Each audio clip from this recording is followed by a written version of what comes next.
නමෝ තස් භගවතු අරහතෝ සම්මා සම්බුද්දස්ස නමෝ තස් භගවතු අරහතෝ සම්මා සම්බුද්දස්ස නමෝ තස් භගවතු අරහතෝ සම්මා සම්බුද්දස්ස ශ්‍රද්ධා සම්පන්න කාරුණික පින්නතුනි හැම දිනාම උතුම් සද්ධර්ම ශ්‍රවණයට සූදානම් වන මොහොත සද්ධර්මය කියලා කියන්නේ ලෝකේ ඊටමත් දුර්ලභව ශ්‍රවණය කරන්නට ලැබෙන දෙයක්.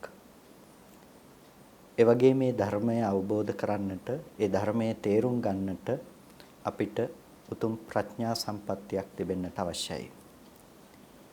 ඒ තේරුම් ගන්නට පුළුවන් මනසකුත් ඇතිව ධර්ම ශ්‍රවණය කරන්නට ලැබීම දුර්ලභ කාරණාවක් හැටියටයි අපට ධර්මයේ තුලින් දකින්නට පුළුවන්කම තිබෙන්නේ.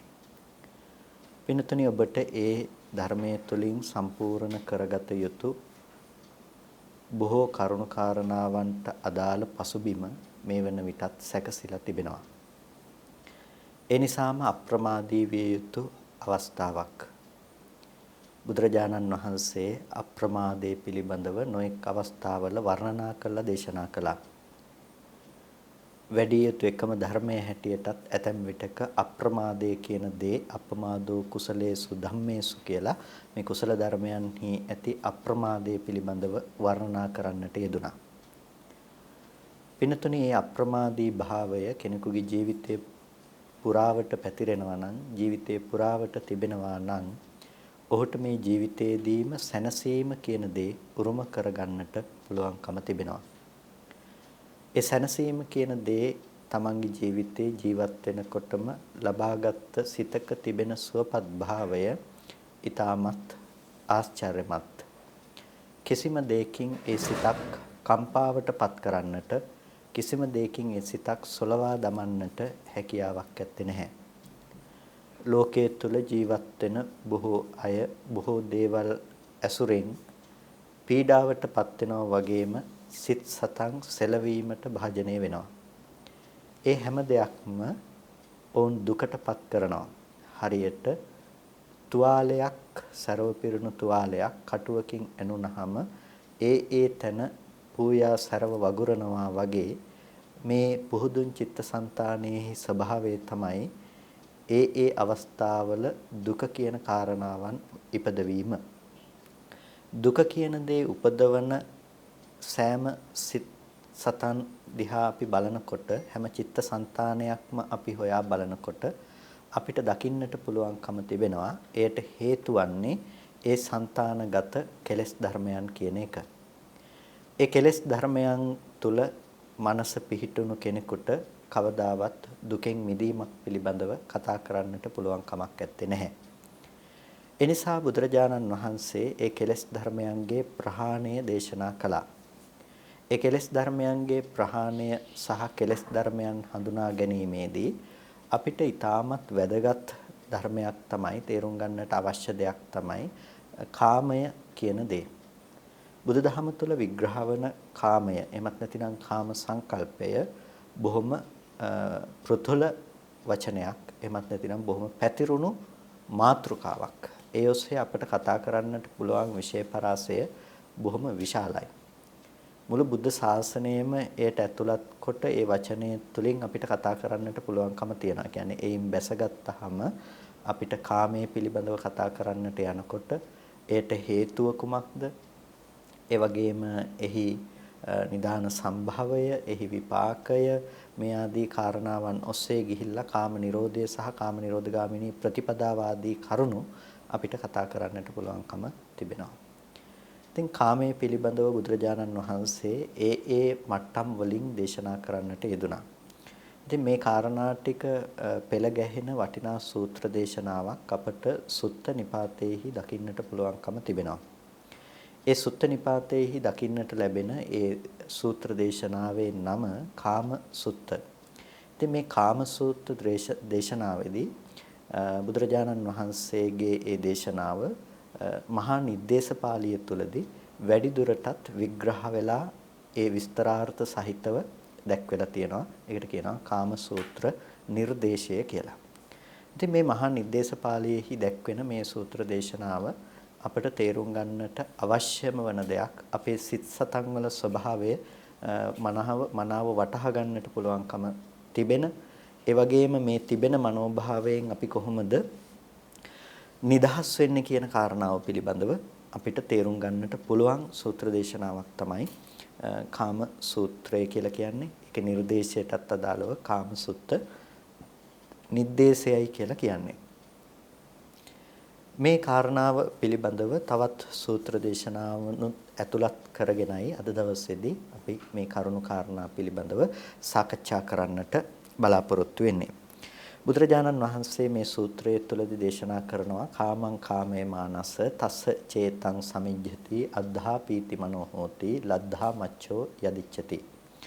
මේ ලෝකේ කාමං කාමයේ මානස කාමය පිළිබඳව කැමැතිවන පුද්ගලයා තස්ස චේතං සමිජ්ජති ඒ තමන් කැමැතිවන කාමය සමෘද්ධමත් භාවයටපත් වෙනවා නම් ඒ තමන් කැමැතිවනු ලබන දේ ඉෂ්ට වෙනවා නම් අද්ධා පීති මනෝ හෝති ඒ පුද්ගලයා ඒකාන්තයෙන් ප්‍රීතියටපත් වෙනවා.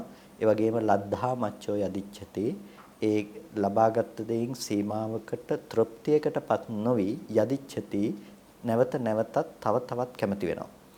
ඉතින් මේ කාමයේහි තියෙන ප්‍රධානම ස්වභාවය නැතිනම් කාමයේහි තියෙන ස්වરૂපය පිළිබඳවයි මේ සූත්‍රයේ මේ ගාථාව තුළින් භාග්‍යවතුන් වහන්සේ අපිට දේශනා කරන්නේ. කාමං කාමය මානස්ස තස්ස චේතං සමිජ්ජති.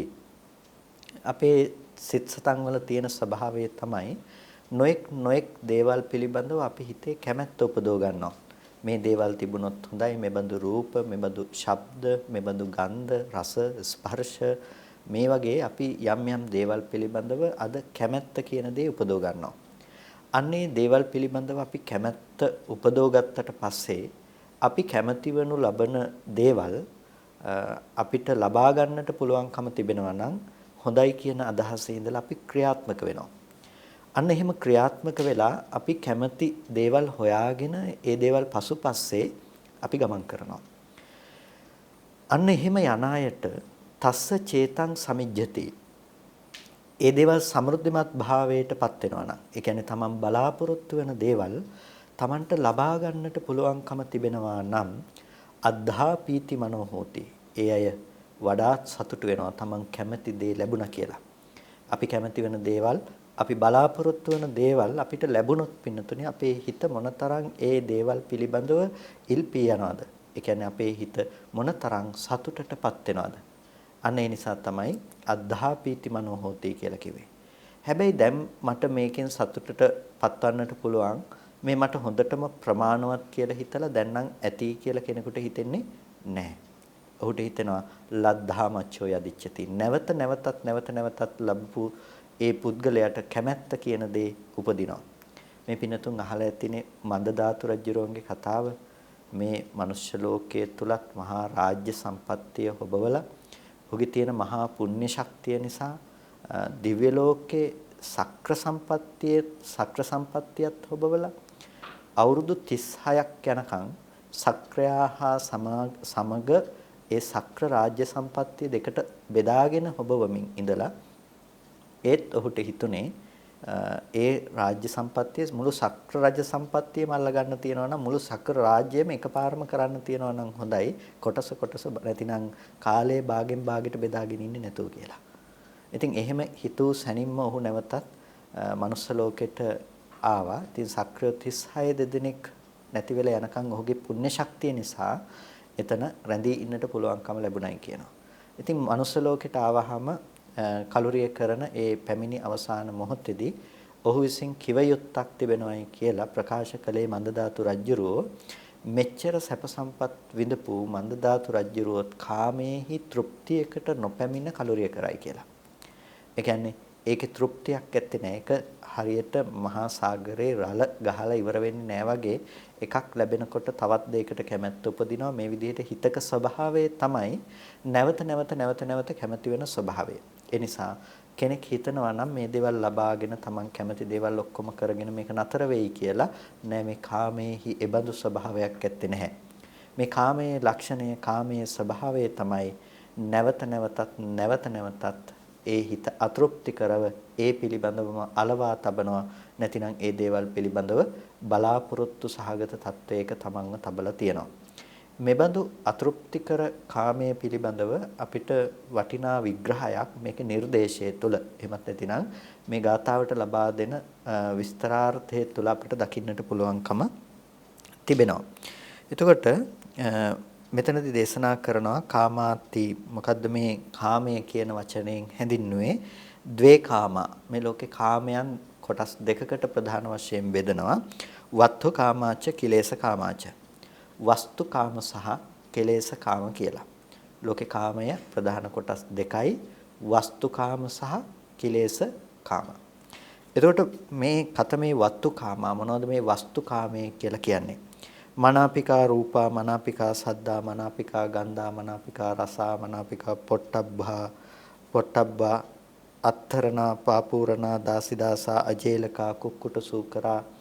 මේ විදිහට දක්වනවා මේ මොනවද වස්තුකාමයයි කියන්නේ කියලා. වස්තුකාමය කියලා කියන්නේ අපි හිතින් බලාපොරොත්තු වෙන කැමැති උන රූප තියෙනවා නම් ලෝකේ, ශබ්ද තියෙනවා නම්, ගන්ධ තියෙනවා නම්, ඒ කියන්නේ සුවඳ වර්ග තියෙනවා නම්, රස තිබෙනවා නම්, ස්පර්ශ තිබෙනවා නම්, මෙන්න මේවා තමයි වස්තුකාම. ඊට පස්සේ ඊට අමතරව මේ දේවල් නියෝජනය වෙන්නේ බාහිර දේවල් වලනේ අපට. ඒ කියන්නේ දූ දරුවෝ වෙන්නට පුළුවන්, හිත මිතුරන් වන්නට පුළුවන්, ගෙවල් දොරවල්, යාන වාහන, රන් රිදී, මුතුමැණික්, දැසි දස්සන්, මේ විදිහට අපි තුල භෞතික වස්තුන් යම් යම් දේවල් තිබෙනවා නම් ඒ හැම දෙයක්ම අයිති වෙන්නේ වස්තුකාම කියන මේ කොටසට. එතකොට ඒ වස්තුකාමයේ කියන කොටස කාමයන්ගෙන් ප්‍රධාන කොටසක් වස්තුකාමය. එතකොට දෙවෙනි කොටස තමයි කෙලේශ කාම කියලා කියන්නේ. එතකොට මේ කෙලේශ කාමයේ කියන කාරණාව හිතේ පවතින කෙලෙස් ධර්මයන්ගේ පැත්තෙන් කෙනකෙනා සතුව පවතින කෙලෙස් සහිත කාමය. නමුත් මේ වස්තුකාමය කියන කොටස ඊටමත් දීර්ඝ ලෙස විග්‍රහ කරන්නට පුළුවන් කමක් තිබෙනවා. මොකද කෙලෙස් කාමයේහි පැවැත්මටත් වස්තුකාමය කියන දේ උපනිශ්‍රේ වෙන නිසා. ඒ කියන්නේ අපි මනාපික රූප, කැමැති ශබ්ද, ගන්ධ, රස, ස්පර්ශ කියන මේ දේවල්. ඊට පස්සේ අපි අවට තිබෙන ලෝකයේ අපිට විශේෂ වෙන දේවල්. මෙන්න මේ වගේ දේවල් වලට වස්තුකාමය කියලා කියනකොට ඒ වස්තුකාමය කියන දේ විවිධ පරයයන්ගෙන් අපට කතා කරන්නට පුළුවන්කම තිබෙනවා. අතීතා කාම, අතීත වූ කාම. ඒ කියන්නේ අතීතයේ ඔබ විඳපු දේවල් තිබෙනවා නම් ඒ බඳු දේවල් වලට කියනවා අතීත කාම කියලා. ඒ වගේම අනාගතා කාම, අනාගතයේදී ඔබ විඳින්න බලාපොරොත්තු වෙන කැමති වෙන දේවල් තියෙනවා නම් ඒවලට කියනවා අනාගත කාම කියලා. ඒ වගේම පච්චුප්පන්නා කාම, පච්චුප්පන්න කාම තියෙනවා. ඒ කියන්නේ වර්තමානයේ තුල ඔබට විඳ හැකි දේවල්. අජ්ජත්තා කාම, ආධ්‍යාත්මික කාම තියෙනවා. ඒ වගේම බහිද්ධා කාම, බාහිර කාම, අජ්ජත් බහිද්ධා කාම, ආධ්‍යාත්මික සහ බාහිර වශයෙන් විඳ හැකි කාමයන්. මේ විදිහට බොහෝ පරයයන්ගෙන් පින්නතුනේ මේ කාමය කියන දේ අපිට කතා කරන්නට පුළුවන්කම තිබෙනවා. එතකොට කෙනකෙනාගේ ස්වභාව වශයෙන් මේ කාමයේ පිළිබඳව විවරණයට ලක් කරනකොට මේ ඊටාම වැදගත් දේ තමයි සබ්බේපි කාමාවචරා ධම්මා. එක පැත්තකින් අරගෙන බලනකොට සියලුම කාමාවචර ධර්මයෝ මේ කාමයේ කියන කොටසට ඇතුළත් කරනවා. දැන් හිතන්නකො මොනතරම් පැතිරුණු මාත්‍රකාවක්ද කියලා මේ කාමය කියන දේ. ඊට පස්සේ සබ්බේපි රූපාවචරා ධම්මා. සියලු රූපාවචර ධර්මයෝ. දැන් අපි දන්නවා රූපාවචර කුසලය ගැන කතා කරනකොට විවිච්ඡේව කාමේහි, විවිච්ඡේව අකුසලේහි ධම්මේහි කියලා අපි කතා කරන්නේ. ඒකට කාමයන්ගෙන් වෙන්ව අකුසල ධර්මයන්ගෙන් වෙන්ව කියන එක. නමුත් වස්තු කාම කියන කොටසට ඇතුළත් කරනවා මේ සබ්බේපි රූපාවචරා ධම්මා කියලා මේ සියලුම රූපාවචර ධර්ම කියන එකත්. ඒකට හේතුව තමයි ඒක එයම කාමයේ නොඋනත් ඒ තුල කාමයේ ඒ සිත තුල කාමයේ කියන දේ නොපැවතුනත් එය අරමුණු කොට එය අසුරු කොට කෙනෙකුට කාම වශයෙන් පවතින්නට පුළුවන්කම තිබෙනවා.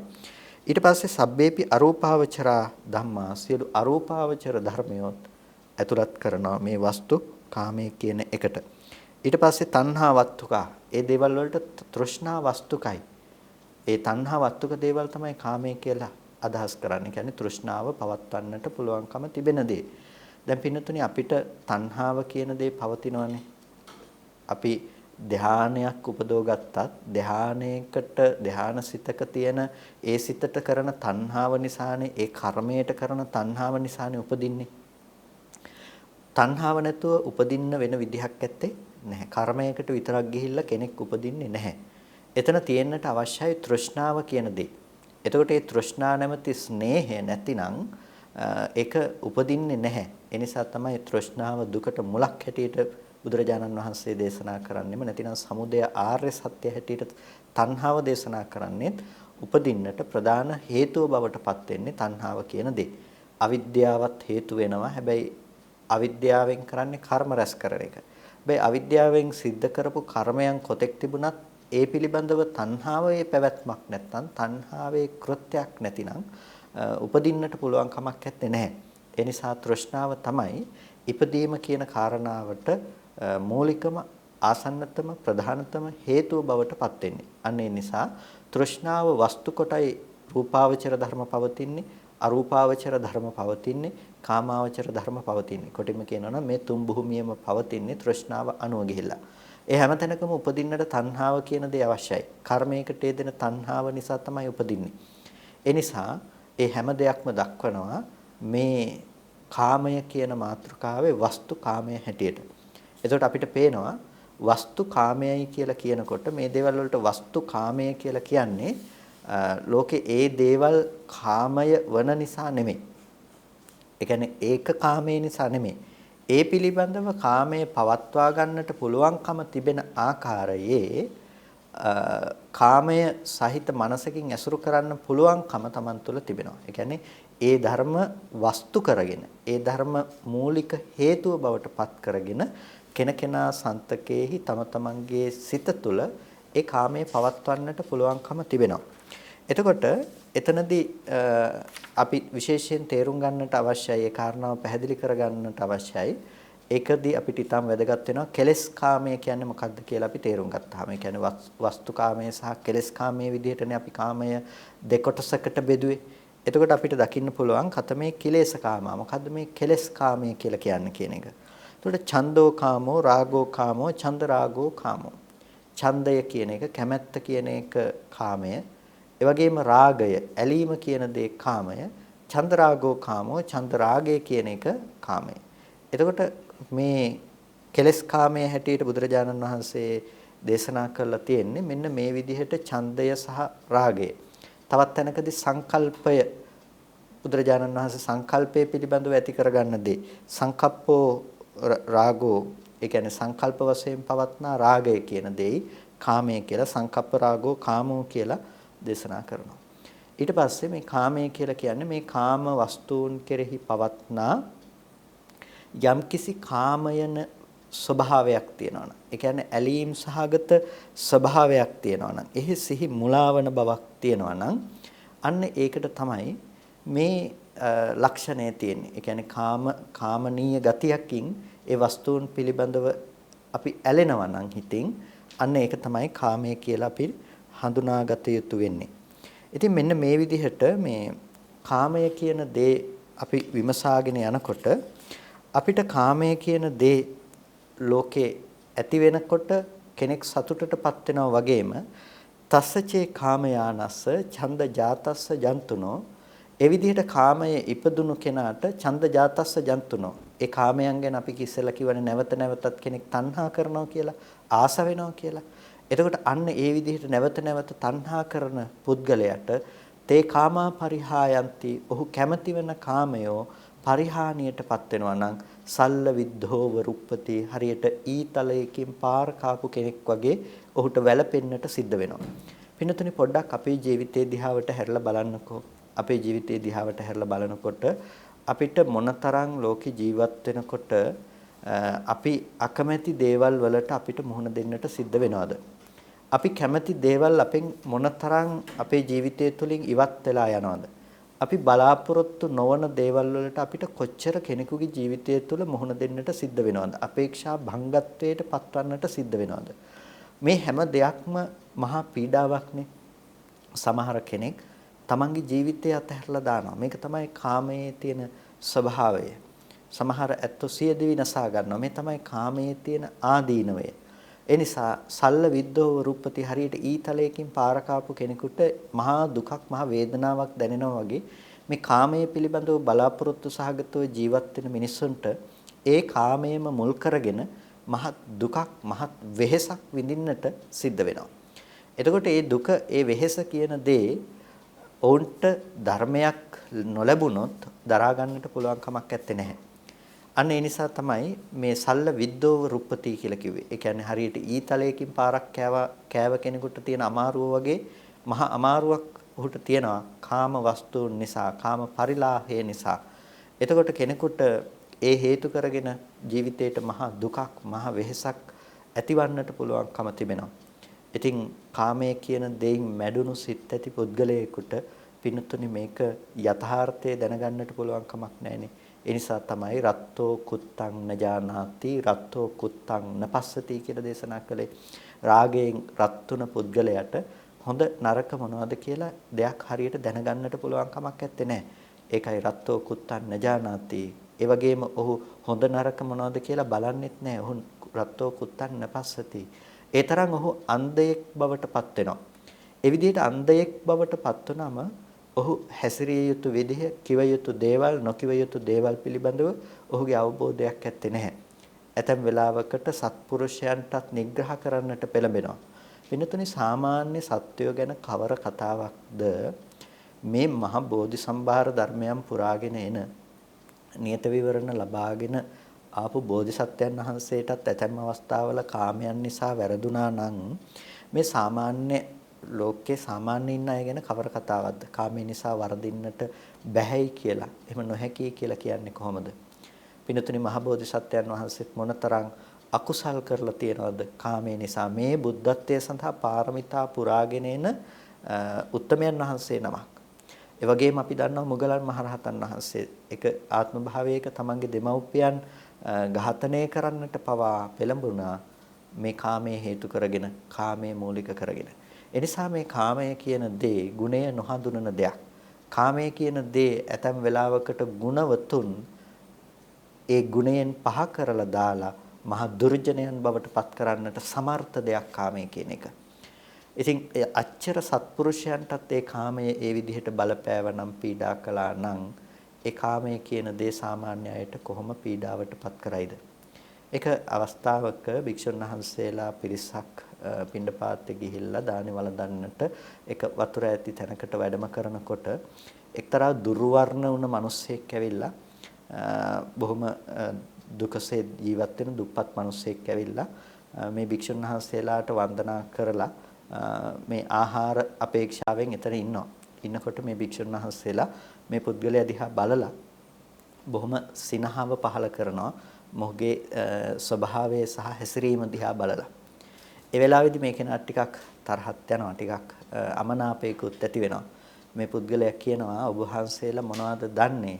ඔබ වහන්සේලා මොනවද කරලා තියෙන්නේ? මම මේ ජීවිතේ මීට පෙර මම අහසින් යන්නට පුළුවන් මට්ටමේ එර්දිලාභී කෙනෙක් වෙලයි හිටියේ. මම එබඳු වූ එර්දියකට හිමිකම් කිව්ව කෙනෙක්. හැබැයි කාමයේ නිසා මට ඒ එර්දිය නැතුව අද මාව මේ தත්ත්වෙට පත් වුණා කියලා. පින්නතුනේ ඒක තමයි කාමයේ තියෙන ස්වභාවය. ඒ නිසා කාමය කියන එක මහා ආදීනවේ තියෙන දෙයක්. කාමය කියන එක මහා දුකක් ගෙනවිත් දෙන දෙයක්. කාමය කියන එක අස්වැසලි රහිත වූ දෙයක්. ඒ නිසාමයි අපි කාමයේ පිළිබඳව තේරුම් අරගෙන කාමයෙන් මිදෙන මාර්ගයක් අපි සොයා යා යුත්තේ. ඉතින් ඒ බඳු වේදනාවකින් කෙලවර වෙන දෙයක් හැටියට අපිට කාමය කියන දේ හොඳින් තේරුම් ගන්නට අවශ්‍යයි. අපි හැම වෙලාවකදීම අලුත් දේවල් මත පරණ දේවල් වහගන්නට අපි උත්සාහවත් වෙනවා. නමුත් පින්නතුනේ ඕනම මොහොතක මේ ජීවිතය අතහැරිලා ඔබ කැමති වෙන ඔබ බලාපොරොත්තු වෙන දේවල් ඔබෙන් නැති වෙලා යන්න පුළුවන්කම තියෙනවනේ. එබඳු වූ ස්වභාවයක ජීවත් වෙන ඔබට පින්නතුනේ කොහොමද මේ ලෝකෙ තුල තිබෙන දේවල් ඒකාන්තයෙන් සැනසෙල්ල පිණිස පවතිනවා කියලා කියන්නේ?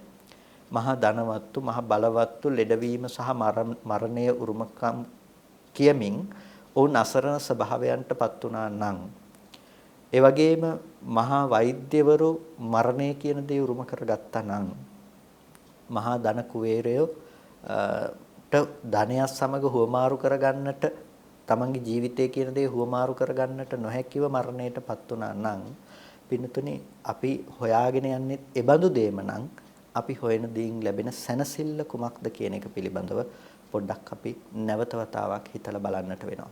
ඉතින් කාමයේ පිළිබඳව අපිට සරලවම කතා කරන්නට පුළුවන් පැතිකඩ තමයි ඔය කතා කළේ. ඉතින් කාමයේ පිළිබඳව ඒ විදිහට අස්වැසලි රහිත දෙයක්, කාමයේ අපේ ජීවිතේට මහා පීඩාවක් ගෙනල්ලා දෙන්න පුළුවන් දෙයක් හැටියට අපි කල්පනා කරලා බලනකොට අපිට තියෙනවා මේ කාමයේ පිළිබඳව තවත් දෘෂ්ටි කෝණයකින් දකින්නට. මේ කාමයේ පිළිබඳව අපි විමසා බලනකොට අපිට දකින්නට පුළුවන් තවත් බොහොම ලස්සන සූත්‍ර දේශනාවක් තමයි නිබ්බේධික පරියාය කියලා කියන්නේ. නිබ්බේධික පරියාය තුළදී බුදුරජාණන් වහන්සේ බොහොම අපූර්වවට දේශනා කරලා තියෙනවා මොකද්ද මේ කාමය කියලා කියන්නේ කියන කාරණාව. එතනදී කාමා භික්ඛවේ වේදිතබ්බව.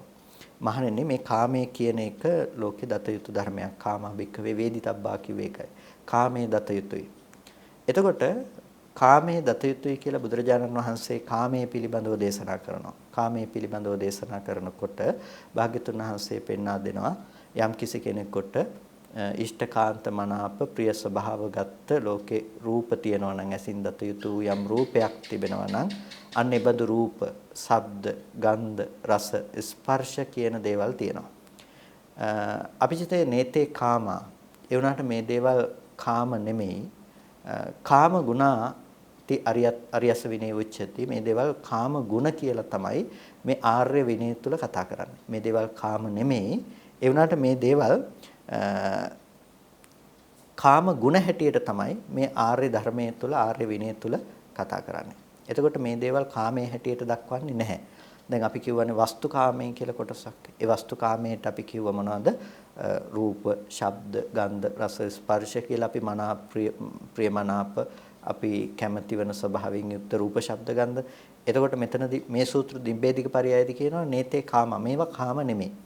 හැබැයි මේ දේවල් කාම ගුණ කියලායි කියන්නේ. එතකොට අපිට දකින්න පුළුවන් වස්තුකාමයි කියලා කියන තැන අර කාමය කියන දේ එතන තියනවා කියන අර්ථයෙන් නෙමෙයි. නමුත් ඒක කාමය කියලා හඳුන්වන්නේ ඒක කාම ගුණයක් වන නිසා. ඒ කියන්නේ කාමය පවත්වන්නට උපකාර වන දෙයක් තමයි ඒ දේ. අන්න ඒ නිසා තමයි ඒක කාම ගුණයි කියලා කියන්නේ.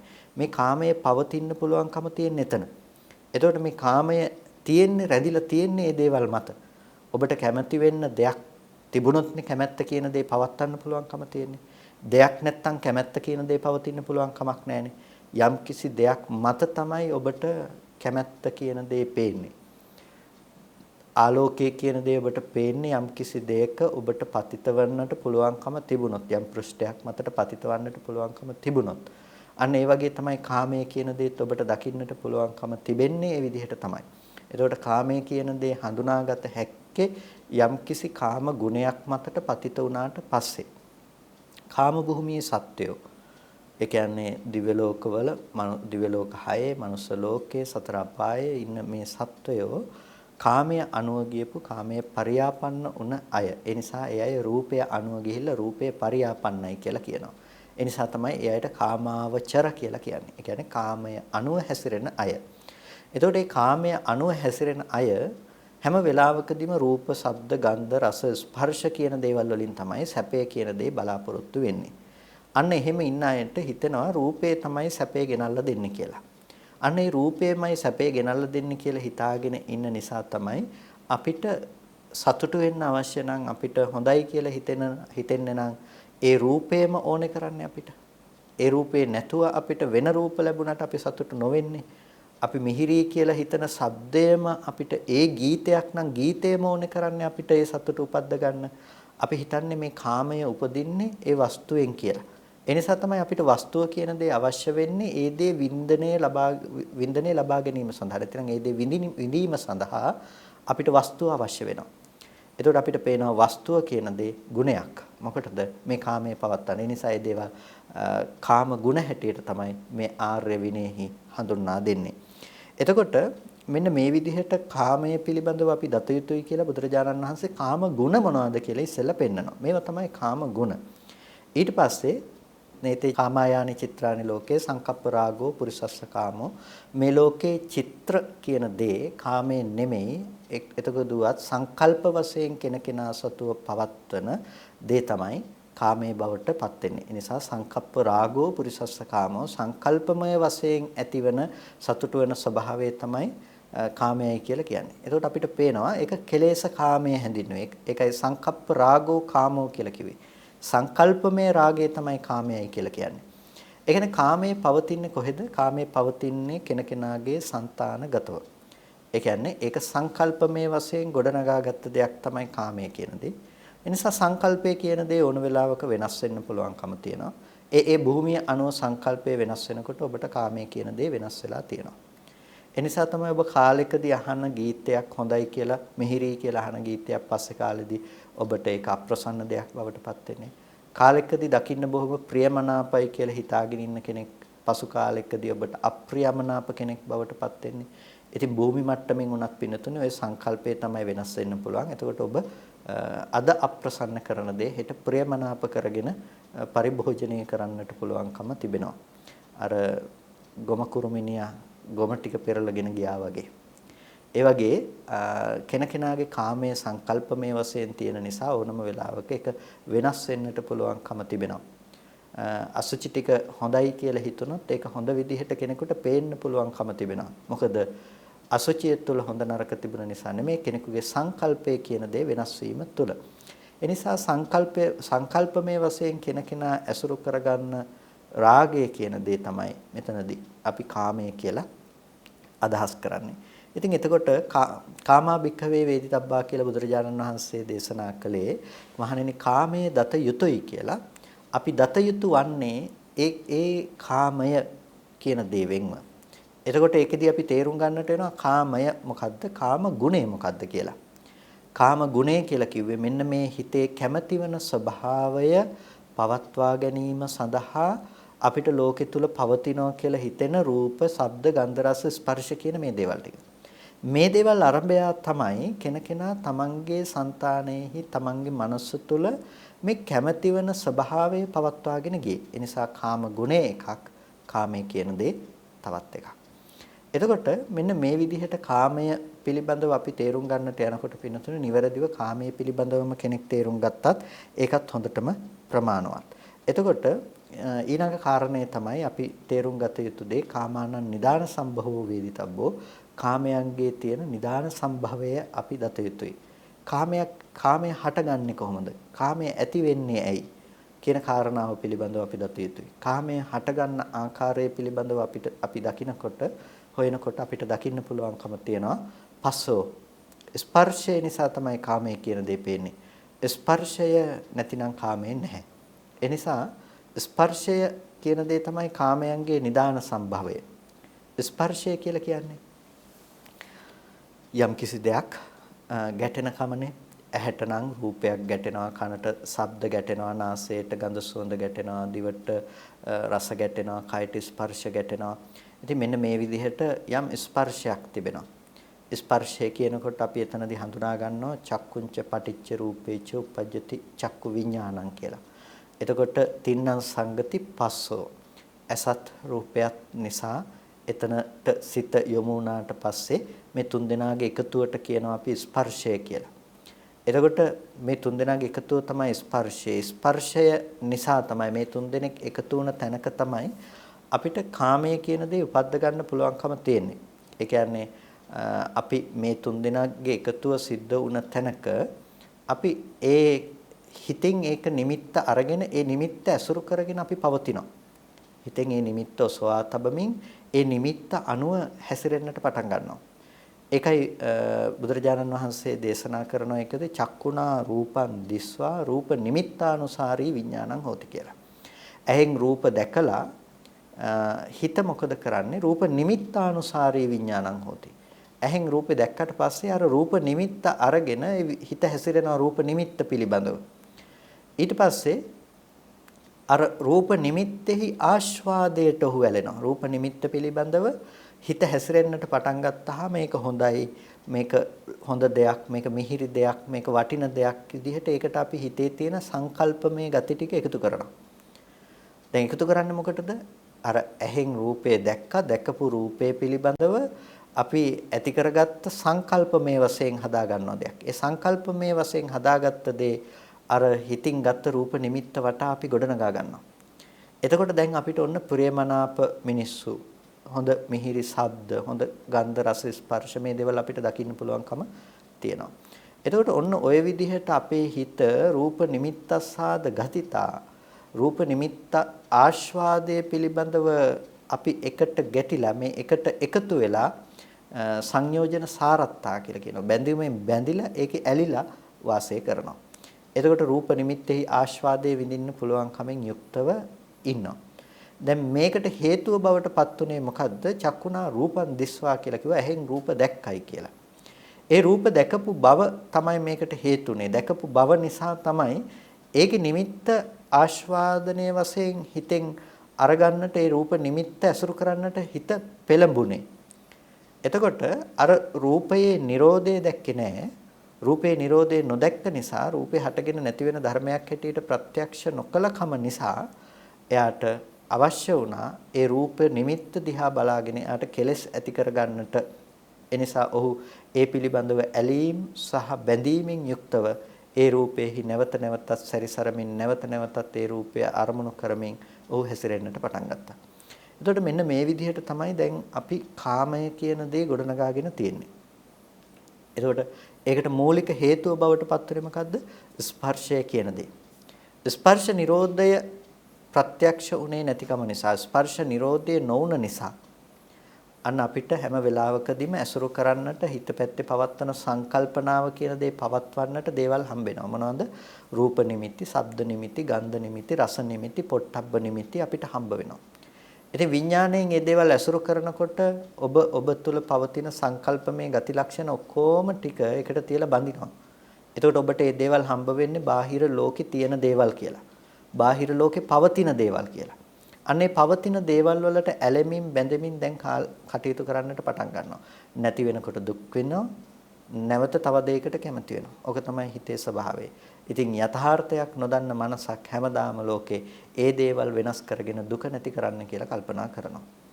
නමුත් කවදාවත් මේක කරන්න පුළුවන් දෙයක් නෙමෙයි. මොකද ඔහු නැති කරලා තියෙන්නේ නැති කළ යුතු දේ නොවන නිසා. ඒ නිසා මේ කාමයන්ගේ නිදාන සම්භවයේ දත යුතුයි කියලා බුදුරජාණන් වහන්සේ දේශනා කරනවා. කාමය ඇති උනේ කොහොමද කියලා අපි හරියට තේරුම් ගන්නට ඕනේ. එතකොට අපිට පේනවා මුලින් කිව්වේ කාමාභික්ඛවේ වේදිතබ්බා කියලානේ, කාමයේ දැනගන්න කියලානේ.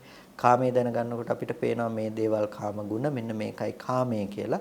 එතකොට අපිට පේනවා කාමානං නිදාන සම්භවෝ වේදිතබ්බෝ කියනකොට කාමයන්ගේ නිදාන සම්භවයේ පිළිබඳව දකිනකොට අපිට ස්පර්ශ ප්‍රත්‍යයෙන් උපදින දෙයක් හැටියට දකින්න පුළුවන්කම තියෙනවා.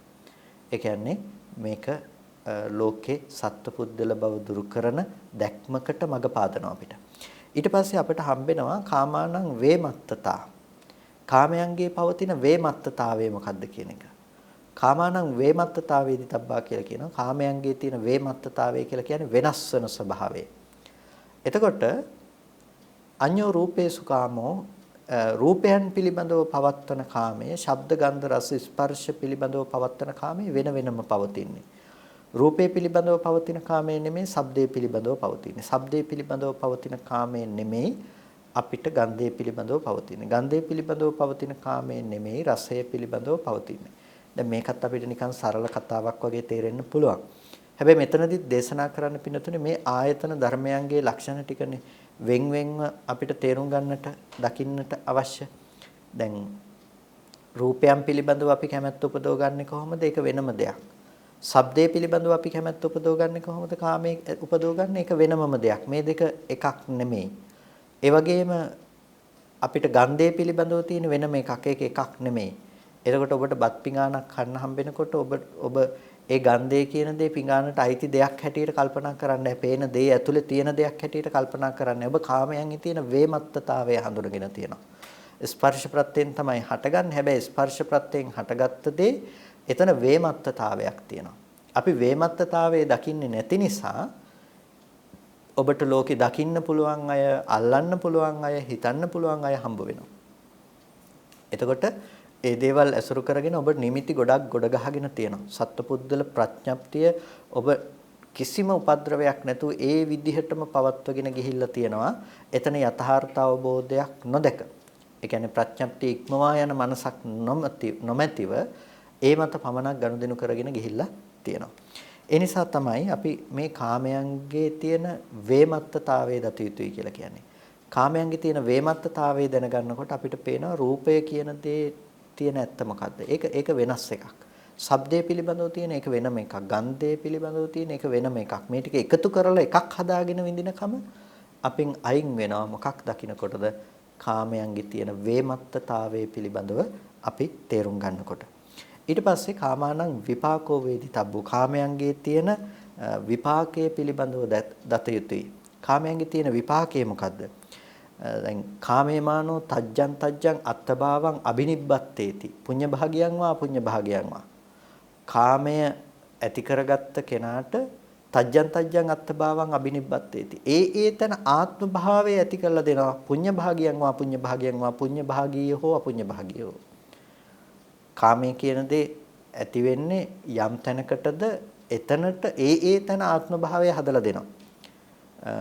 දැන් යායන් තණ්හා පෝනෝ භවිකා නන්දි රාග සහගතා తත්‍ර తත්‍රාබිනන්දනය කියලා කිව්වේ. එතකොට ඒ තන සතුටු කරන ස්වභාවය පවතිනවා කියලා. ඒ තන අභිනන්දනය කරනවා කියලා. එතකොට ඒ තන පුනර්භවය ගෙනල්ලා දෙන්නත් හේතු වෙනවා මේ කාමයේ කියන දේ. කාමයේ කියන දේන් කියන්නේ ඒ කියන්නේ තෘෂ්ණාවේ කෘත්‍ය මේ කතා කරන්නේ. එතකොට ඒක තමයි කාමයේ තියෙන විපාකය. ඒ තන උපදවන්න පුළුවන්කම තියෙනවා. මේක හරි භයානක දෙයක්. ඒ භයානක දෙයක් කියලා කියන්නේ. පින්නතුනේ අපිට මොන තැනකට ඔය තණ්හාව තෘෂ්ණාව ඇති වෙයිද කියන එක කියන්න පුළුවන් කමක් නැහැනේ. දැන් අකුසල් සිතක් ඇති වුණොත් එහෙම එතනටත් ඒ කර්මයටත් තණ්හා කළා තමයි අපි සතර අපාගත වෙන්නේ. ඒ කර්ම නිමිත්තට ගති නිමිත්තටත් තණ්හා කළා තමයි සතර අපාගත වෙන්නේ. එතකොට එතන හදාගන්න පුද්ගල භව කියන එකටත් අපි කැමැත්ත කියන දේ පවතිනවා. කොටිම කියනවා නම් අපාය යන්නත් කැමති වෙනවනේ. ඒකනේ මේ දුක පෙනිපෙනි නරක අරමුණකටත් ඇලෙනවා කියන ස්වභාවයේ හිතේ තියෙන ස්වභාවය. ඒ නිසා ඒ කාමයේ කියන දේ එච්චර ලාමකයි. කාමයේ කියන දේ එච්චර පවිටුයි.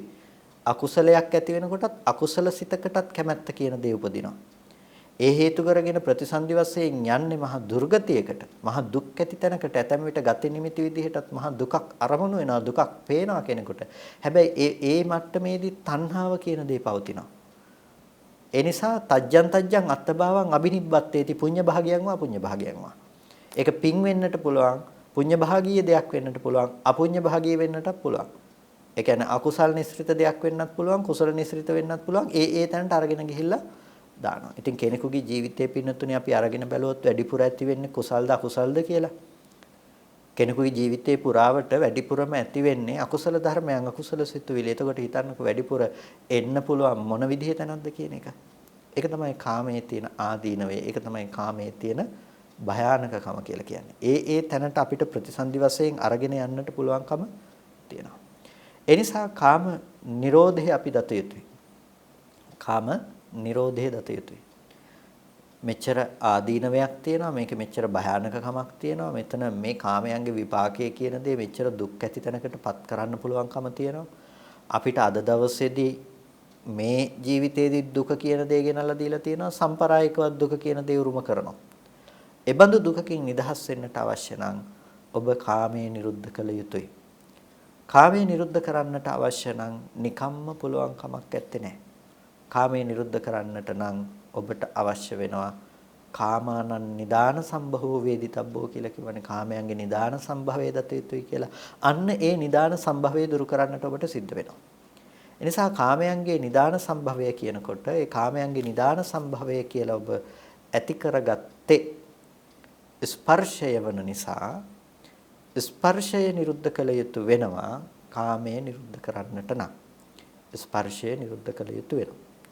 එතකොට ස්පර්ශය නිරුද්ධ නොකොට කාමයේ නිරුද්ධ කරනවා කියන දේ ලෝකේ කවදාවත් වෙන්නේ නැහැ.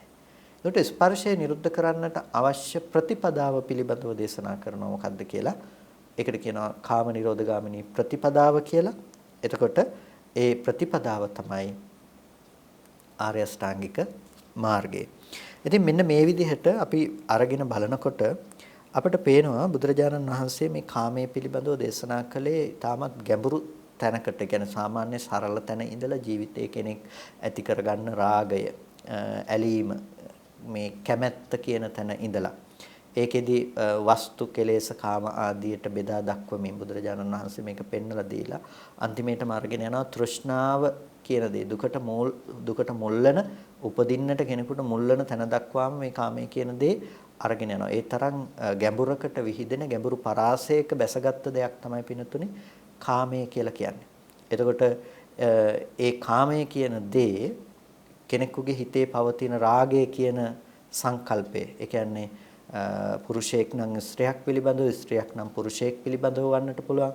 මේ ආකාරයෙන් පවතින රාමුවට වඩා මේ රාමුවත් ඉක්මවා ගිහිල්ලා අපිට මහ විශාල වපසරියකට හිමිකම් කියන, නැතිනම් මේ මහ විශාල පැතිරුණු දෙයක් හැටියට කාමය කියන දේ හඳුනා ගන්නට පුළුවන්කම තියෙනවා. ඒ නිසාම තමයි යෝකාමෝ පරිවජ්ජේති සප්පස්සේව පදාසිරෝ සෝමං විසත්තිකං ලෝකේ සතෝ සමති වත්තති.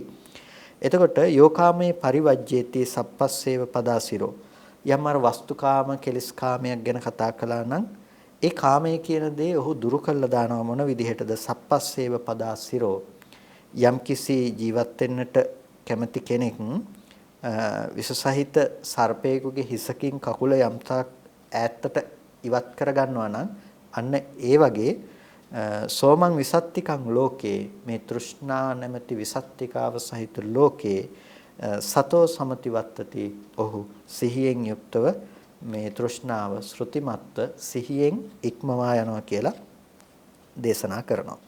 එතකොට කාමයේ ඉක්මවන්නට අවශ්‍යයි දැන්. එතකොට කාමයේ ඉක්මවනකොට අපි ඉස්සෙල්ලා අර නිබ්බේධික පරියාය සූත්‍රයට අනුව කතා කළා ස්පර්ශය නිරුද්ධ කළ යුතුයි කියලා.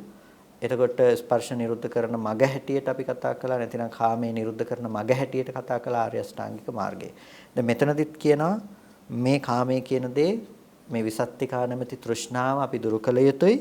ඒ දුරු කළ යුත්තේ කොහොමද කියන කාරණාව සතෝ සමති වත්තති, තෘෂ්ණාවෙන් මේ සිහියෙන් යුක්තව මේ කාමයේ කියන දේ, තෘෂ්ණාව කියන දේ ඉක්මවා යා යුතුයි කියලා. එතකොට ඒක බෙදා දක්වනවා ද්වේහි කාරණේහි කාමේ පරිවජ්ජේති, කාමයේ කියන දේ පරිවර්ජනා කරනකොට, කාමයේ කියන දේ දුරු කරනකොට කාරණා දෙකකින් ඒක දුරු කරන්නට පුළුවන්කම තිබෙනවා.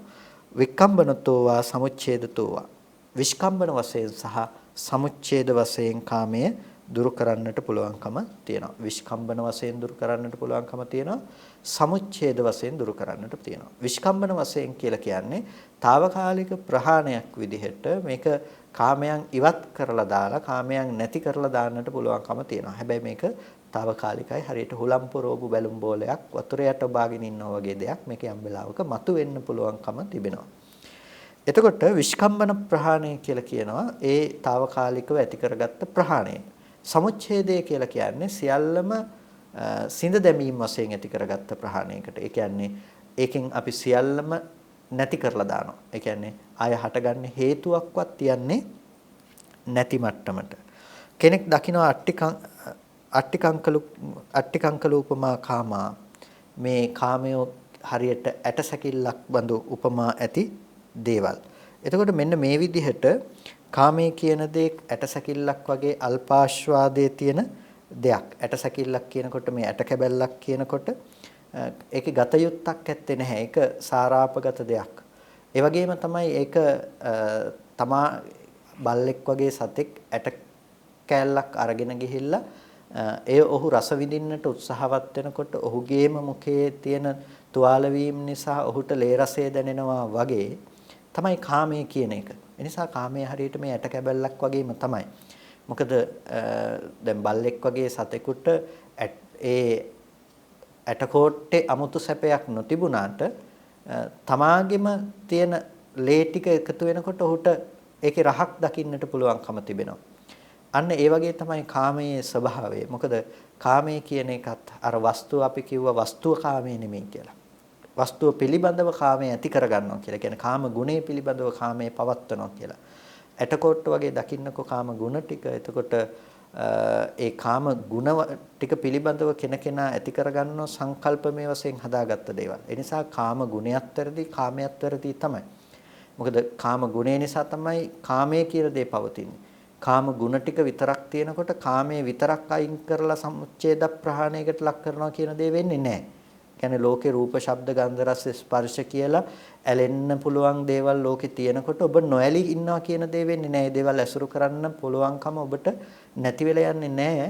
ඔබ කැමති රූප තියෙනවා නම් ඇලෙනවම තමයි. ඒ නිසා කාම ගුණ යම් තැනක නම් එතන කාමයේ පවතිනවාමයි අනිවාර්යයෙන්ම. එනිසා මේ එකින් එකට වෙනමම පැහැදිලි කරන්නට යන්නේ නැහැ. අපිට කාමයේ කියන දේ බුදුරජාණන් වහන්සේ නොඑක් උපමාවන්ගෙන් අපට ගෙනහැර දක්වනවා. හරියට ගිනි අඟුරු වලකට උපමා කරනවා, මාංශ පේශියකට උපමා කරනවා. ඊට පස්සේ මේ තනකොළ ආදී මේ අපද්‍රව්‍යයන්ට උපමා කරලා දානවා තනහුලකට.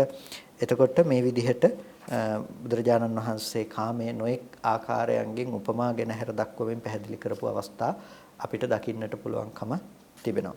ඉතින් සුපිනකූපමා කාමය කියන එක හරියට සිහිනයක් වගේ. එතකොට මෙන්න මේ ආකාරයන්ගෙන් දකිනකොට කාමයේ පිළිබඳව කෙනෙකුගේ මනස විස්කම්බන වශයෙන් කාමයෙන් ඈත් වෙනවා. ඒ කියන්නේ කාමයේ තියෙන ආදීනවේ දකින්නයි කියලායි කියන්නේ මේකට. කාමයේ කියන එක මෙන්න මේ බඳු ආදීනව සහගත දෙයක්, මේ බඳු දුක උපද්දන්නට පුළුවන් දෙයක්. කාමයේ කියන එක අස්සසිලි රහිත වූවක් කියලා මේ විදිහට කාමයේ පිළිබඳව දකිනකොට කාමයේ පිළිබඳව තියෙන කැමැත්ත, කාමයේ පිළිබඳව තියෙන බලාපොරොත්තු සහගත ස්වභාවය ඔහුගේ සිතින් ඉවත් වෙලා යනවා. එතකොට අන්න ඒ විදිහට ඔහුගේ සිතෙන් කාමයේ පිළිබඳව තියෙන කැමැත්ත ඉවත් වෙලා යන්නේ විස්කම්බන වශයෙන්. ඒකේ ආදීනව දකිනකොට ඒකේ කැමැත්ත කියන දේ වැඩි උපදින්නේ නැතු වෙනවා. ඊට පස්සේ ඔහු බුද්ධානුස්සතිය භාවෙන්තෝපි ඔහු බුද්ධානුස්සතිය දියුණු කරනවා. ධම්මානුස්සතිය භාවෙන්තෝපි ඔහු ධම්මානුස්සතිය මෙනෙහි කරනවා. ඒ වගේම සංඝානුස්සතිය, සීලානුස්සතිය, දේවතානුස්සතිය, ආනාපානසති, මරණසති, කායගත සති, උපසමානුස්සති මේ විදිහට ඔහු භාවනාව දියුණු කරනකොට අපි කිව්වොත් සමතාදී භාවනාවන් තුළින් ඔහු තමන්ගේ හිතේ තියෙන කාමය කියන දේ අර සංකල්පමය වශයෙන් පවත්වන දේ විස්කම්බන වශයෙන් දුරු කරනවා. මේ විදිහට විස්කම්බන වශයෙන් කාමය කියන දේ දුරු කරන්නට පුළුවන්කම තියෙනවා. නමුත් ඒකට කියන්නේ සමුච්ඡේද ප්‍රහාණයක් කියලා. සමුච්ඡේද ප්‍රහාණයකට කෙනෙකුට කාමය කියන දේ ලක් කරන්නට අවශ්‍ය නම් ඔහුට අවශ්‍යයි ඒකට ලෝකෝත්තර දර්ශනයක්. ඒකට තමයි අර ස්පර්ශ නිරෝධය කියන දේ කතා කළේ. බුදුරජාණන් වහන්සේ අර නිබ්බේධික පරියාය තුලදී අපට දේශනා කළේ ස්පර්ශ නිරෝධය කළොත් කාම නිරෝධය කරන්නට පුළුවන් කියලා.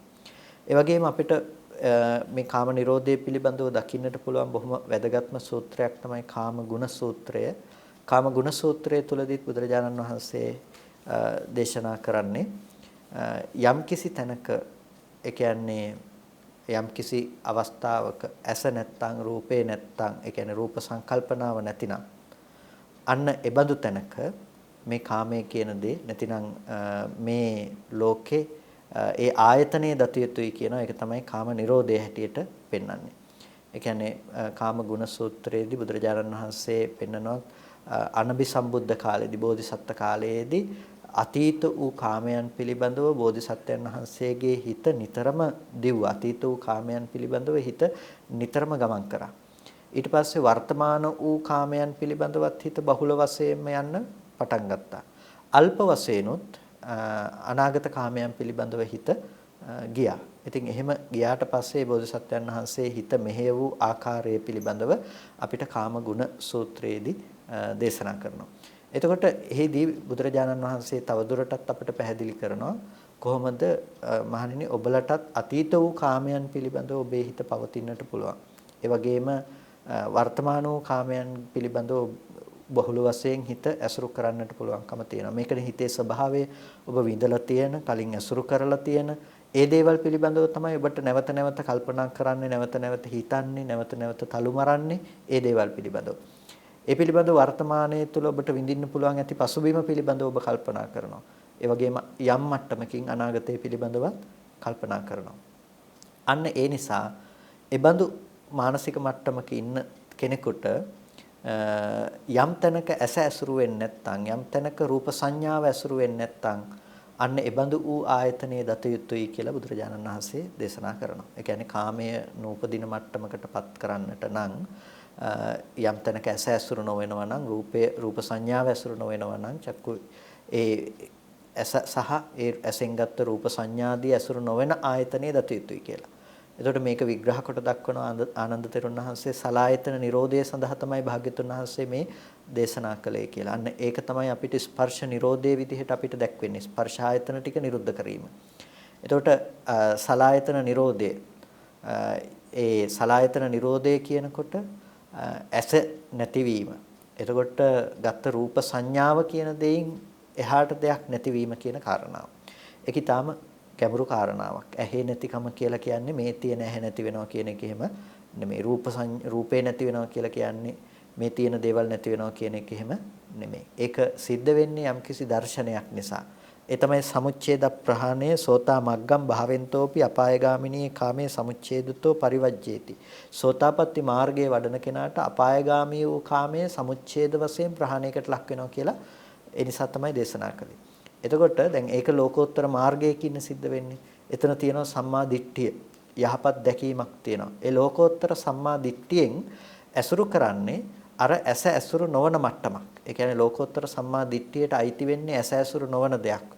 ඒ රූප සංඥාවන් නැවත නැවත විඥාණයෙන් තලු මරණ තැනකට තල්ලු නොකරන බවක් තමයි ඒ තුල පවතින්නේ. එතකොට අපිට යම් තැනක ඇස නිරුද්ධ වෙනවා නම් ඒ කියන්නේ රූප සංඥාව කියන දේ යම් තැනක නිරුද්ධ වෙනවා නම් එබඳු වූ ආයතනයේ දත යුතුයි කියලා බුදුරජාණන් වහන්සේ දේශනා කළෙත්. ස්පර්ශ නිරෝධය පිළිබඳව කාම නිරෝධය දත යුතුයි කියලා ස්පර්ශ නිරෝධය කාම නිරෝධයයි කියලා දේශනා කළෙත් එකම කාරණාවක්. ඒ එකම කාරණාව තමයි පින්නතුනි යම් තැනක අපිට දැකපු රූපය පිළිබඳව නැවත අපේ මනස බැසගෙන නොපවතී නම් අන්න එබඳු මට්ටමකටපත් වීම.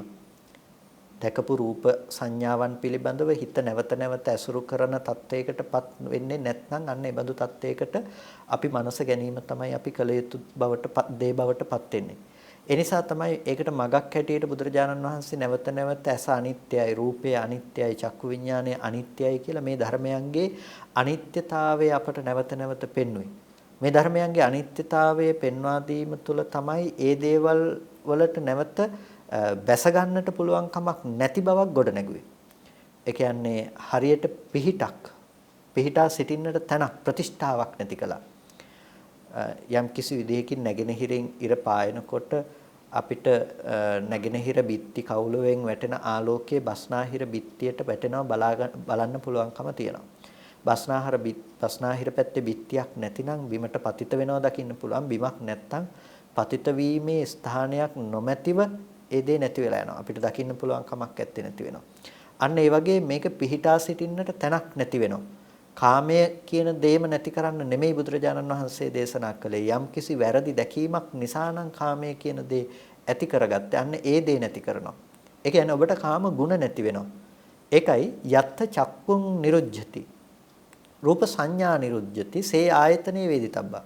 යම් තැනක ඇස නිරුද්ධ වෙනවා නම් රූප සංඥාව නිරුද්ධ වෙනවා නම් එබඳු ආයතනයේ දත යුතුයි කියලා දේශනා කළේ ඒ නිසා තමයි. එතකොට ඇස නිරුද්ධ නම් එතන රූප සංඥාව නිරුද්ධ නම් ඒ කෙනාට නැවත නැවතත් හිතින් ඒ රූපය පිළිබඳ බැස ගන්නවා කියන දේ සිද්ධ වෙන්නේ නැහැ කවදාවත්. හිතින් නැවත නැවතත් බැස ගන්නවා කියන දේ සිද්ධ වෙන්නේ නැහැ. මෙහි හටගන්න ධර්මය ඔහුට නුවණක් ඇතුවම දැන දැකම හට ගන්නවා. ඒ දේ බාහිර රූපයකට පවත්වන්න රූපයක් ඇති බවට හම්බ වෙන්නේ නැහැ. ඇහැක් ඇති බවට හම්බ වෙන්නේ නැහැ. ඒ නිසා එතනදී ඇස කියන දේ කවදාවත් උපදින ධර්මයක් නෙමෙයි. රූපය කියන දේ කවදාවත් උපදින ධර්මයක් නෙමෙයි. චක්කු විඥානය කියන දේ එතන පැවැත්මක් හම්බ වෙන ධර්මයක් නෙමෙයි. ඒකයි අනාථපිණ්ඩිකෝ ආදාදී සූත්‍ර දේශනාවන් වල ගැහැවියන් ඔබේ විඥාණයට ඇස ඇසුරු නොවේවා, රූප ඇසුරු නොවේවා, චක්කු විඥානය ඇසුරු නොවේවා කියලා කිව්වේ.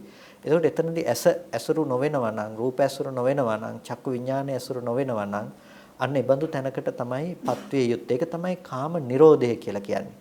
එතකොට මේ කාම නිරෝධය ඇතිවන්නට නම් අපිට අර ආර්ය ශ්‍රාංගික මාර්ගය තුල අපි ගමන් කරන්නට අවශ්‍යයි. ආර්ය ශ්‍රාංගික මාර්ගය තුල ගමන් කිරීමෙන් විතරමයි අපිට කාම නිරෝධය කියන දේ සාක්ෂාත් කරන්නට පුළුවන්කම තියෙන්නේ. කාම නිරෝධගාමිනී ප්‍රතිපදාව හැටියට අපට ඒක හඳුනා ගන්නට සිද්ධ වෙනවා. එතකොට කාමේ නැති කරන්නට කියලා අපි අන්තිමේටම නැති කරලා තියෙන්නේ මොනවද? රූප, ශබ්ද, ගන්ධ, රස, ස්පර්ශ කියන දේවල්. ඒ දේවල් නැති කරලා තියෙන්නේ අවබෝධයක් විදිහට. ඒක නිරෝධයක් විදිහට අපි ඇති කරගත්ත දර්ශනයක්. නිරෝධයක් විදිහට අපි දැකපු දෙයක්. ඒ ධර්මයන්ගේ ස්කන්ධ නිරෝධයක් අපි ප්‍රත්‍යක්ෂ කරලා තියෙනවා. හටගෙන ඉතුරු නැතුව නිරුද්ධ වුණා කියන ස්වභාවය අපි අවබෝධ කරලා තියෙනවා. ඒ නිසා තමයි ඒ දේවල් මත තව දේවල් ඇති බවට අපි ග්‍රහණය කර නොගන්නේ. ඒ නිසා ලෝකේ කාමයේ කියන සංකල්පයට රැවටිලා ඒ දේ මත කටයුතු කරමින් අපි විනාශයටපත් නොවිය යුතුයි. අපිම දන්නේ නැහැ අපි රැවටිලා තියෙන කෙනා තුළ ඇති කරගන්න සංකල්පයකට කියලා. සංකල්පමය වශයෙන් හදාගත්ත දෙයකට කියලා. ඒ නිසා නැවත නැවතත් තමන්ගේ හිත පැත්තෙන් සංකල්පනා ගොඩනගමින් ඒ සංකල්පනා රූප සංඥාවන්ට පතිත කරමින් ඒක නැවත නැවතත් රූපේ පැත්තේ තියනවා කියලා හිතාගෙන අපිම සැප දුක උපද්ද ගන්න තැනකයි අපි ජීවත් වෙන්නේ. ඒ කියන්නේ කවදාවත් ලෝකේ ඒ බඳු ධර්මයක් නොපවතින කලක සංකල්පමය ලෝකයක් අපි හැමදාම විඳිනවා. ඉතින් මේක කොච්චර මෝඩකමක්ද? තමා තුළම මේක ගොඩනගාගෙන තියෙනවා. තමා තුළම ගොඩනගාගත්ත ලෝකයේ තුල තමන්ම හිරකාරයෙක් බවට පත් වෙලා තමන්ම දුක කියන දේ උරුම කරගෙන ජීවත් වෙනවා. ඉතින් මෙන්න මේ වැරදි සංකල්පනාවෙන් තමයි අපි මිදිය යුත්තේ. ඒ සංකල්පනාවෙන් මිදෙන්න නිකම්ම පුළුවන් කමක් නැත්තේ.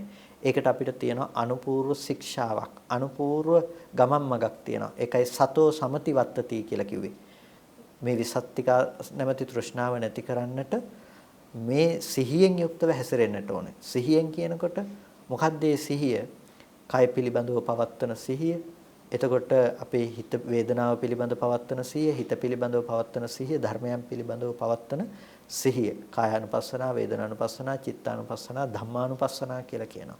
අදාද ඔබ මේ පුද්ගල සංඥාවන් ඉක්මවන විදිහට කායානුපස්සනාවේ ඉඳලා සිහිය පවත්වන්නට උත්සාහවත් වුණොත් පිනතුණි ඔබට පුළුවන්කම තියනවා එපමණකටම මේ දුක දුරු කරගන්නට. ඒ නිසා මේ කියපු කාරණා ටික ඔබට බොහොම ගැඹුරු කාරණා ටිකක් වෙන්නට පුළුවන්. මේක තවදුරටත් ඇසුරු කරන්න, මේක තවදුරටත් ටිකක් හොයලා බලන්න. ඔබට මේ කාමයේ පිළිබඳව එතකොට ගැඹුරින් තේරුම් ගන්නට පුළුවන්. අපි මොනතරම් අන්ධකාරයකද ඉන්නේ, අපි මොනතරම් වැරද්දකද ඉන්නේ කියන එක ඔබට තේරුම් ගන්නට පුළුවන්කම තියෙනවා. ඒ නිසා ඒ බඳු කාරණාවන් පිළිබඳව අපි තවදුරටත් ගවේෂණය කරන්නට අවශ්‍යයි. ඉතින් අපි අවසානයේට කතා කරපු ටික බොහෝ විට නොතේරෙන්න පුළුවන් ආධුනිකව සම්බන්ධ වෙන අපේ පින්වත් පිරිසට. ඉතින් ඔබ මේක අතහැර ගන්නට එපා. ඒක අපිට ශ්‍රවණය තුළින්ම තමයි අපිට ටික ටික හරි පුරුදු කරගන්නට වෙන්නේ. ටික ටික හරි අපිට අවබෝධ කරගන්නට වෙන්නේ. ඒක අවබෝධ වෙනකොට තමයි අපේ ජීවිතය තුළ අපිට නිවීම කියන දේ උරුම කරගන්න පුළුවන්, නිවීම කියන දේ Tamanට ලබන්න පුළුවන් කියන දේ Tamanට ප්‍රත්‍යක්ෂ කරගන්නට පුළුවන්කම තියෙන්නේ. ඒ නිසා ඔබ මේ ධර්මයේ පිළිබඳව අප්‍රමාදී වෙන්නට කියලා ඔබට සිහිපත් කරනවා. ඉතින් කල්පනා කරගන්න අද දවසේදී හැමදෙනාම බොහොම ශ්‍රද්ධාවෙන් යුක්තව උතුම් ධර්ම ශ්‍රවණයට සම්බන්ධ වන්නට යෙදුනේ. මේ සිද්ධ කරගත්ත සියලුම කුසල ධර්මයන් අපි පළමුවෙන් අනුමෝදන් කරනවා. අපට කල්‍යාණ ධර්මයන්ගෙන් අනුශාසනා කරන අර්ථයෙන් ධර්මයෙන් අනුශාසනා කළ ධර්මාචාර්ය අවසරයි මාංකඩවල සුදස්සන ස්වාමීන් වහන්සේට, මාංකඩවල නන්දරතන ස්වාමීන් වහන්සේට අපි අනුමෝදන් කරනවා. ස්වාමීන් වහන්සේලා දෙනමටම උතුම් නිවනින් සැනසීම පිණිස මේ කුසල ධර්මයේ හේතු පාරමිතාවක්ම වේවා කියලා ප්‍රාර්ථනා කරනවා. ඒ වගේම අද දවසේදී මේ ධර්ම දේශනාව දායකත්වය දරනවා සම්බන්ධ වීම ශ්‍රේෂ්ඨලන්තේ පදිංචි ඒ සදහවත් පින්වත් පිරිස අපි පුණ්‍යානුමෝදනා කරනවා. විශේෂයෙන්ම සියලු දෙවියන්ට පළමුවෙන් සක් දෙවිඳුන්, සතරවරම් දෙවිවරුන්, ඒ වගේම සුමන සමන් දෙවියන්, පින් කැමැති බ්‍රහ්මයන්, ඉෂ්ට දෙවිවරුන් ඇතුළු සදෙව්ලොවැසි සියලු දෙවිවරුන්ට අපි පුණ්‍යානුමෝදනා කරනවා. ඒ සියලු දෙවියෝ ආයුෂයෙන්, වර්ණයෙන්, සැපයෙන්, බලයෙන් වැඩෙත්වා දෙවියන්ටත් උතුම් නිවනින් සැනසීම පිණිස මේ සියලුම කුසල ශක්තිය හේතු පාරමිතාවක්ම වේවා කියලා අපි දෙවියන්ටත් සාදු කියලා දෙවියන්ටත් මේ පින් අපි අනුමෝදන් කරමු. දෙවියන්ට උතුම් නිවනින් සැනසෙන්නටම ලැබේවා.